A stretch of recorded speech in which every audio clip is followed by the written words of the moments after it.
Hi, this is Emily of Beauties and Headcanons. Thanks for listening to the following broadcast on Public House Media. This is Kim Meyer, the host of Choose to Rise here on Public House Media. Thanks for listening to the following broadcast on Public House Media.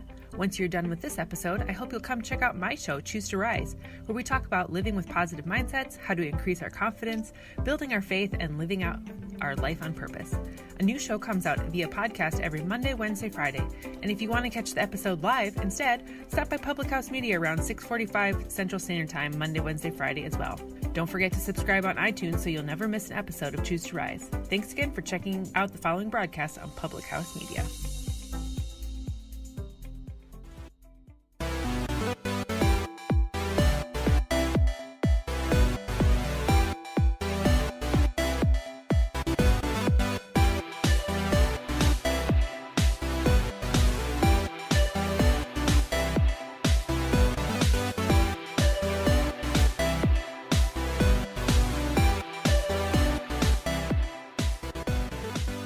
Welcome to another edition of Your Soccer Passport here on Public House Media. My name is Brice Burge.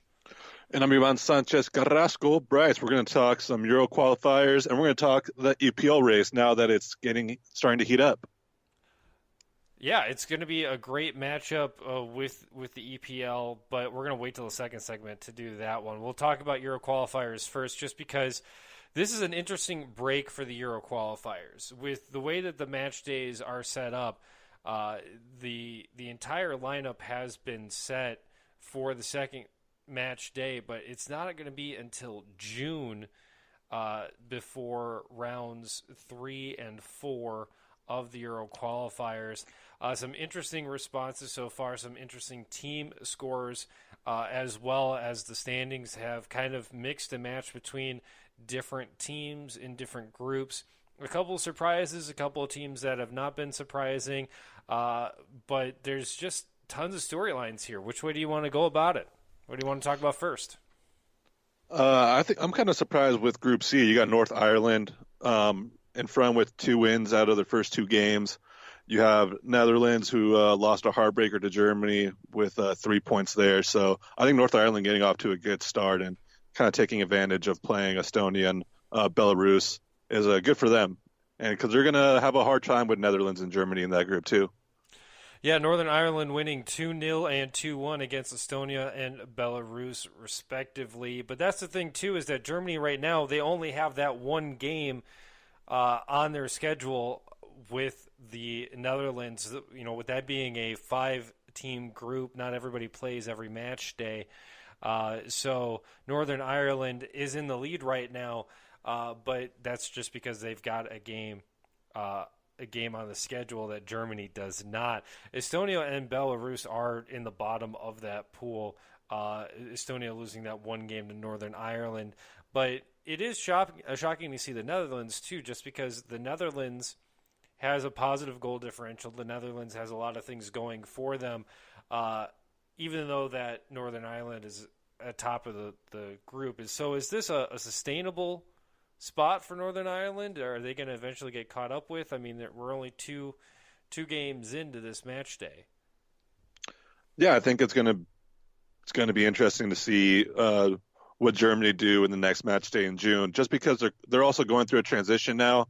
You know, their coach has said he's not bringing back Muller, he's not bringing back a few other guys as well from that old Germany guard, and so can these young guys now fill in the roles that Muller, that Hummels, that Boateng are leaving? And if they do, then I think Germany will be fine, and I think Netherlands are the ones that kind of might be the ones that might lack consistency for North Ireland to sneak in and possibly make Euros. When you look at the rest of the groups, there's a couple of interesting teams that are popping up near the top. Bulgaria right now is currently sitting in second place in Group A, but there doesn't look to be a real convincing second-best team in that group. Maybe Kosovo, who is sitting right in the middle of the group with one draw. Again, only playing one game so far, but drawing against Bulgaria, who drew 2 of their games. England on the top of that, who beat up pretty badly on Montenegro and the Czech Republic in their 2 games.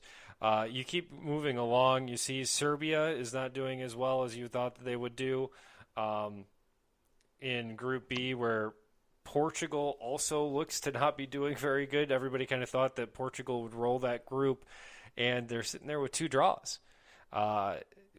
As Ukraine actually leads the way with a win and a draw, and Luxembourg, who has a win and a loss because of the way that the points go, are actually sitting ahead of Portugal right now.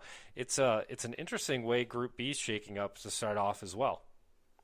Yeah, that was Portugal drawing their first 2 games is a surprise, is definitely one of the surprises. And if they don't get results early on the next match day, I can see them having trouble qualifying, because Ukraine is a tough team, Serbia is a tough team. You need to be able to get results against the Luxembourgs and the Lithuanias, because if you don't, you're asking a lot to have to go to Ukraine and get results, to have to go to Serbia and get results. And especially this Portugal team, kind of, they're always able to rise against better quality opponents, but they've also kind of had a tendency to play down to the standards of the teams they're playing too. So yeah, Portugal's an interesting one. I've been impressed with England and how well they've taken care of business their first 2 games. And from the World Cup they've had to the Euro nations, how well they've done there, to now getting off to a hot start in qualifying. Brice, I think England actually has a respectable national team now. It's crazy to say, but it's respectable, but you're also playing against lower opponents, So, England going through this group for Euro qualifiers is like the United States going through CONCACAF in the women's game. There's just such a big gap in talent, and so England is respectable because they're not blowing games the way that they used to. England was a team that was always disappointing because they always dropped the ball and they dropped the easy wins, and that just isn't what they're doing anymore. They're getting the wins that they need to get, and that kind of 1-2 step about building momentum and not always being a disappointment is a bigger swing in a locker room than people realize. And it allows the younger guys in England, too, to have a better self-confidence about their team. I think it kind of takes a lot of the stress off their shoulders, because with England, they just for so long was that team that you always expected to kick it into gear, and they just never did. And now they're starting to. Is it me, or is there just like a lot of groups? There's like 10 groups in this in qualifying. Yes, so it makes all the way down to J. Yeah, that is so many groups, and because you have so many teams, it kind of there's not really a very tough group, I guess. You know what I mean? You can kind of point and say this is the best team in that group pretty easily through when you look at the groups. You look at Italy with J.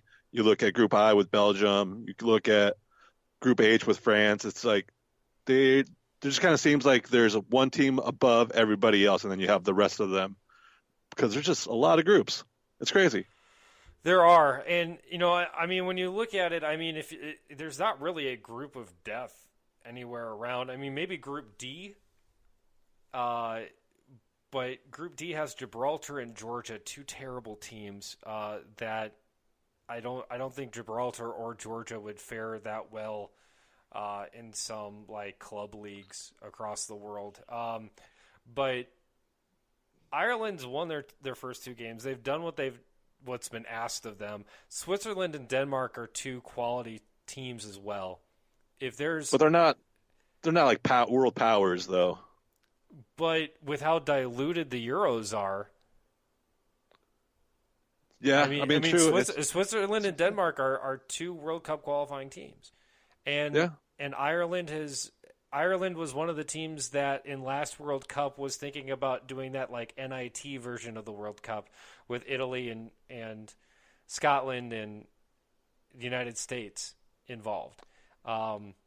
They were thinking about including Ireland in that mix. So, it's not, Ireland is a solid program. That they're that, if you want to use a bracket terminology here to kind of use a comparison, they're kind of that small market 10 seed that could really make a difference. And I think they can. I think that they're gonna keep Switzerland and Denmark honest in this process. And if that's the case, then I think Group D is ultimately going to be the deepest group. I think the next one that you could really make an argument for, I think from top to bottom, maybe Group I, because you got Belgium and Russia has had flashes of brilliance, and Scotland has been hit or miss. Scotland's got a couple of key players that can really change a game. Yeah, the problem with these groups are the bad teams are really bad. Yeah, they are so bad. I mean, that's the reason why you look in Group H, Turkey should make it out of that group just because either Turkey or Iceland. But you got Andorra and Moldova, which are basically sister countries, and even if you put the two together, created Andorra and Moldova like you do Trinidad and Tobago, and you still wouldn't be able to make it out of that group. It's so watered down, and there's months of this yet. And then you have two teams qualifying from each group too. So there's a lot of leeway, and you can definitely fall a lot. And it's pretty much like Spain's going to get in the group they're in. France is in with the group they are. Belgium is in. Italy's probably in. It's crazy how there's so many groups that are so spread out, and then there's just not enough quality throughout these groups, and it just kind of makes it, I don't know if boring is the right word, but it seems very predictable the way how the qualifying kind of looks to shape up. When you look at this compared to Nations League, and you see the tiers and how that all gets broken apart, and you talk about meaningful games for countries, do you think for a group like Kosovo in Group A, where that second spot is wide open, do you think that a small team like Kosovo could still make it out? Do you think that there's benefits in terms of how the two tournaments have been, related to each other so far? Because it's a brand new scenario. Yeah, I think you having those League of Nations games have, number one, it's given these lower qualities like teams like Kosovo more of an opportunity to play more meaningful games. So they're not, I guess they're a little more prepared, a little more confidence. They'll enter Euro qualifying with more confidence, saying, well, we might not be able to compete with England, but we can compete and give Montenegro a fight, give the Czech Republic a fight, and sneak in. Yeah, I mean there's a chance that they can sneak into that second spot. That group doesn't really scream out danger to me besides England. So, England. Why can't Kosovo qualify? To be honest with you, when you look at that group, and I think that's something that is nice to kind of talk about, because even though that you don't have the best of the best playing against each other as of yet, you still have the ability for meaningful games that are fun to watch. And Kosovo versus Montenegro might be one. Kosovo and Bulgaria also tied. So even in that matchup the next time around, when Kosovo and Bulgaria play each other, there's going to be a lot more on the line when you think about it. You could probably say the same thing about Serbia and Portugal. There's a number of games that are going to be like that you're going to pull up these smaller countries and you're just going to be like, this game matters. Yeah, that's true. It'll be interesting to see. I think they've definitely made it so there's not there won't be like Italy qualifying last World Cup where they didn't get through. There's a lot more room for error here with these qualifying games. So, and maybe we're wrong. Maybe as the tournament goes on, we're gonna see some teams get a little tight, maybe, and then get some more interesting games with some lower teams being able to sneak in. But who knows? It'll be interesting. We'll see. I want to say there's just so many teams, though. So many groups. So many teams, so many groups, and so many game days left. We're heading to match day 3 of 10 on June 7th and 8th. A couple of teams that we mentioned. Kosovo will be at Montenegro. Ireland will be at Denmark. And some of the other teams that we talked about. Let's see. Andorra and Moldova will play against each other. So I think. Are we a pro Kosovo podcast now? You know what? Kosovo's tried. They've tried. They've gone through a lot, and I don't think that they had an international win before League of Nations. So when you have storylines like that, you can be pro storyline and end up just kind of that. I think Kosovo's got enough depth because of that scenario that they can win a weak group, and they won't win it outright because of England, but I think it's a realistic expectation to say that they'll finish second or third in that group, and they'll be fighting for that last spot. All right, go Kosovo. Kosovo, there you go. All right, we'll take a break. When we return, we'll move things over to England in the club side as we talk about the EPL and the race to the different spots in that league. You're listening to Your Soccer Passport here on Public House Media.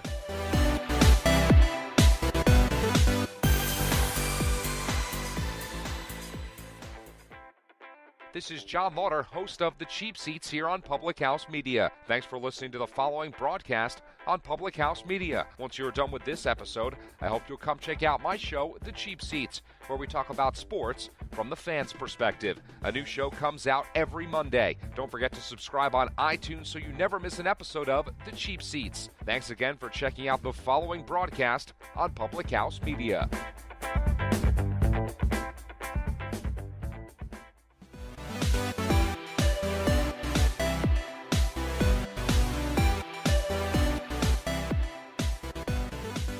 And welcome back to Your Soccer Passport here on Public House Media. I'm Brice Burge. You can find me on Twitter at @BriceBurge, Brice with an I. Ivan Sanchez Carrasco is here as well. You can reach him on Twitter at Ivan Sanchez C90. So let's talk EPL, because EPL is starting to get hot. Only about 7 match days left, and the way that the season's starting to wrap up is becoming clearer than ever. It looks like there's just a 2-horse race up at the top between Liverpool and Man City. They have a 79-77 point differential, respectively, before you start going into the fight for third place, which is just a jumbled mess between Arsenal, Man United, Tottenham, and Chelsea. 2 move on to the Champions League, 1 moves on to Europa. So that is a big one there. Down at the bottom of the table, though, there is just as big of a compelling argument there. With the way that teams could lose, Huddersfield is definitely relegated. They cannot move along. Fulham, depending on what happens in the next 30 minutes of recording, could be relegated also as well. They need a win. They need a win in this game, and they are currently drawing 1-1. So that is a big matchup there. If they draw, they will be forced into relegation as well, leaving one relegation spot that is currently being held by Cardiff City, but could go to anybody as high as Crystal Palace, which currently sits in 13, though there would have to be a lot for Crystal Palace to do to be relegated.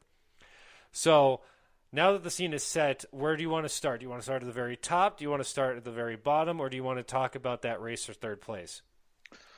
I guess we'll start at the top, just because I woke up. You know, everybody who listens, I live in the East Coast, or I live on the West Coast. Live in Portland. I woke up, had my coffee with some friends, watched Liverpool and Spurs, and I pretty much pulled my hair out when I saw the way Liverpool won that garbage game off an own goal to keep their season alive. If Liverpool win the league, it would be just not bonkers, and not BS either, but just the fact that they've collected 4 more points than they probably should have with the Spurs win and then the Everton win earlier in the season, when Pickford kind of punched that ball back into his goal, like that weird goal to give them that win. If they win the title from those 2 matches, I'm running my head through a wall if I'm Man City. You know, the thing about Man City, though, is that that's how I feel. You know, I get it. You know, Man City is a solid team, and they've been more consistent. But that's the awkwardness of a table. When Leicester City won it all, they had a couple of lucky breaks, and sometimes that's all that it takes. And just to show when we are recording, Watford just took a 2-1 lead over Fulham. So they're definitely getting relegated now because they're not making up two goals in the last 30 minutes of gameplay. But, when this sets up, Liverpool, they got the lucky breaks, but they also drew games that they needed to draw. They only have one loss this season. And that in itself, the ability to avoid losing is just as important because they've played one extra game, but they've got one less win than Man City. Man City, though, has 4 losses on the season and just 2 draws. Liverpool grinds out a way to get that point, and it's paid off for them, even though that they have a plus 53 goal differential. Because there has been kind of a gap between, I would say, the top 6 teams. There's a big gap.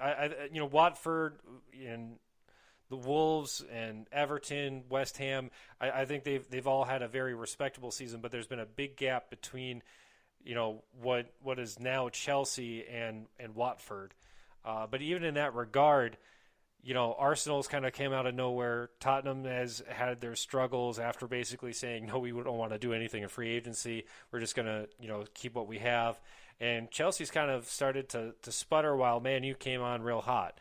So, when you look at this league, there's plenty of crazy things. So for Liverpool to win on a couple of wacky plays because they were able to avoid losing isn't absurd for the season as a whole. Yeah, that's true. And then when we talk about when you do mention the race for third, you kind of you've seen throughout the season why these 4 teams, Arsenal City, Arsenal United, Spurs, and Chelsea, why they're not competing for the title. We've seen their flaws and why they're kind of all jumbled up in this section. Chelsea can't score goals. Spurs didn't buy anybody, don't really have depth. It kind of looks like they're getting tired. United have been inconsistent with the coaching change. Arsenal, something similar. They've been inconsistent. You kind of just see the flaws and why they're battling for third and not battling for the title. It makes for a great last couple sets of games because it's almost not like who's going to take it. It's more who's going to give it away. I almost get that feeling with these teams. Which these teams might just fall into third without really taking third, if you know what I mean. No, and that's honestly for me, I enjoy a race like that because now when you talk about the EPL being the best club league in the world, and you have the ability to make the Champions League on not making mistakes, that just shows why you're the greatest league in the world. Yeah, it's been a good year for the EPL in that regard, where you have all the teams in Champions League as well, but also battling for the title, or also battling for third spot. So it's been a good year for the EPL in that regard too. Yeah, but also for Tottenham, they should have been up in that matchup, but they've lost 4 of their last 5, and then drew that 5th game. So I mean, 1 point in 5 matchups. They've also sputtered considerably. It's been frustrating though. I think when you get to the bottom side of the table, and I kind of want to move down there because relegation races are always my favorite. When you look at the fact that we know 2 of the 3 that will be relegated in Fulham and Huddersfield, there was a lot of hope for Huddersfield Town this year, and they just flopped. There was potential that their manager would be the next head coach of the United States national team as kind of that long shot category. And he kept kind of popping up as like a, shoulda, coulda, woulda, wishes and everything. And then he had a horrible season. 3 wins, 5 draws, and 24 losses with a negative 41 goal differential for 14 points. And, but they won their last game. And Fulham's going to be out too. Just 17 points as well, and they've been on a losing streak for basically 3 months now. But again, talking about this relegation race, there's one spot left. Cardiff City currently has it with 28 points. Newcastle, Crystal Palace, Brighton, Southampton, and Burnley can all be relegated, but there is a 5-point gap between Burnley and Cardiff City right now.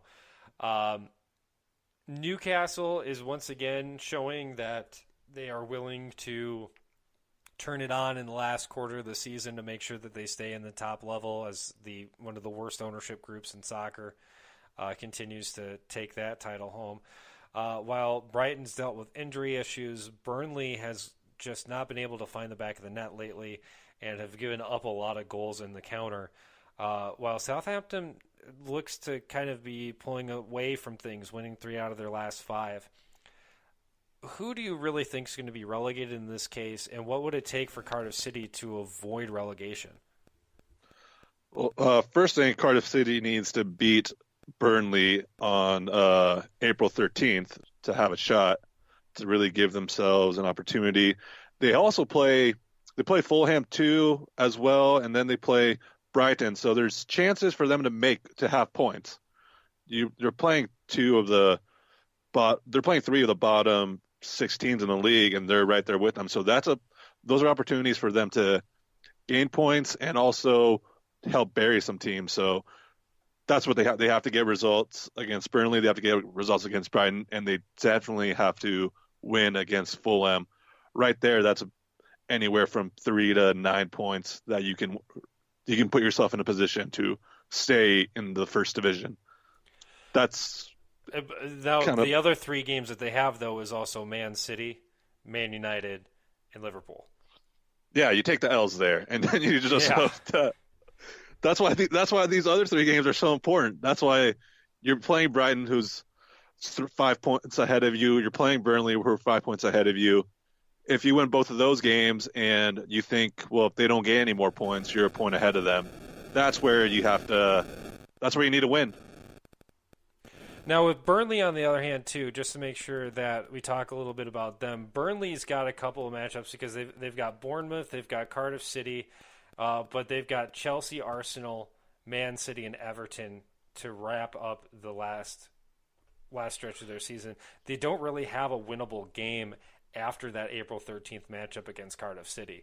So, I mean, Burnley FC is definitely in the worst spot moving forward, but also Southampton has the same amount of points. And Southampton, they have the Wolves, they have Newcastle, they have Bournemouth, Watford, West Ham, and Huddersfield. So even though they end the year with Huddersfield on May 12th on relegation day, they also have a decent schedule. I mean, the highest ranking team that they play, with the exception of Liverpool on Friday, but after this week, it's going to be Wolves. Their schedule gets considerably easier as the season moves along. So Southampton is definitely getting the love from the schedule makers right now. And Brighton also has that 33-point level. So they've got an FA Cup semifinal match against Man City too, but they've got games against Chelsea, Bournemouth, Wolves, Cardiff City, Tottenham, Newcastle, Man City, and Arsenal. That's not the easiest for Brighton Hove Albion either, for them to try to figure it out. So even though that Southampton looks to be in a good spot, 2 teams that have 33 points, whether that's Burnley or Brighton, just 5 points ahead of Cardiff City, definitely have extremely tough schedules down the stretch. And again, Fulham just lost 3-1 as they let in another goal to Watford. So they are definitely being relegated, as you're getting some pseudo live scoring as you're listening to this podcast. So do you think Cardiff City can, even though Cardiff City has the capability, with Brighton Hove Albion, Burnley, and Cardiff City really kind of being the 3 most likely teams to be relegated, who do you think gets sent down out of those 3? I am going to say, because you're right, I don't think Southampton is going to get relegated. The schedule, like you said, is really nice for them, and they play those teams in the middle of the league that by 1 month left, they don't really have anything to play for because they're too far ahead. They're too far behind the rest, the pack in the 5, 6, 7, the 3, 4, 5 range but they're so far ahead of the relegation. They're kind of in that middle zone.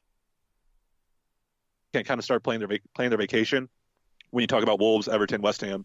So I think Southampton's out. They're staying up.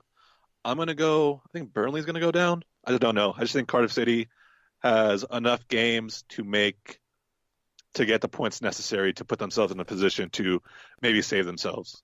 So I think Burnley. Burnley has had a rough stretch lately. They've lost a lot of points. They've lost 4 out of the last 5. But I think with Brighton having so many games that are up against teams that are fighting for that third spot, that they're going to lose, and they're going to lose games big. And I don't know if they'll be able to mentally handle that stretch down the end.